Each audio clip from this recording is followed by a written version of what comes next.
All right, let's factor the top and the bottom. The GCF is x, so I have x squared minus x minus 2.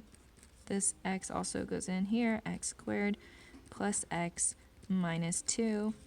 Okay, this factors to be x times x plus 1, x minus 2. And this one factors to be x plus 2, x minus 1.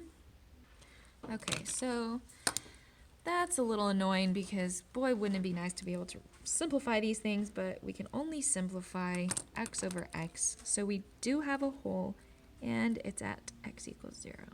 So x equals 0.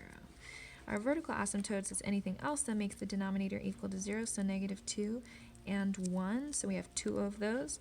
Our x-intercepts, anything that makes the numerator equal to 0, so we have 2 of those, negative 1 comma 0 and 2 comma 0. Horizontal asymptote, the degree of the numerator is 3, the degree of the denominator is 3. When the degrees of the numerator and the denominator are the same, then your horizontal asymptote is leading coefficient over leading coefficient. So 1 over 1, y equals 1. Okay. All right, so let's go ahead and graph. We have 2 intercepts which will help the process, okay, a little bit. So negative 1 and then at positive 2. Okay, that means I need to plug in another value in between, another value to the right, and 2 values to the left. Okay, so the ones I'm going to choose are kind of your obvious ones, negative 4, negative 3. I can't plug in 0 because that's my whole, but I think I'll plug in 1/2. That seems like not as hard to plug in. And then 3. Okay, so negative 4 gives me 1.8. Negative 3 gives me 2.5. Alright, when I plug in 1/2, I get 1.8. And remember, it is okay to cross the horizontal asymptote in between 2 vertical asymptotes. And guess what I just found out? You can cross a horizontal asymptote pretty much whenever you want. It's only vertical asymptotes that are like the real buggers. So basically, it's a little frustrating to me that you can cross a horizontal asymptote sometimes, and sometimes you can't.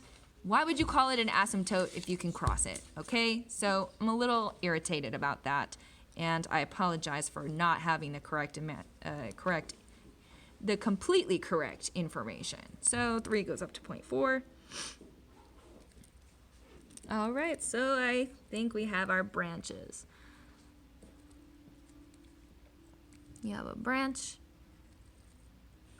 and you have a branch. Now, if the branches are opening separate, like away from each other, then that means the middle is gonna look like a cubic. But if these were both going up, then this one would probably be a parabola-looking thing going down. If these were both going down, this would probably be a parabola thing going up. That's just kind of the pattern of different rational functions that we see a lot. And I should have shown you some more examples of that so you could see all the ways that a rational function can manifest itself.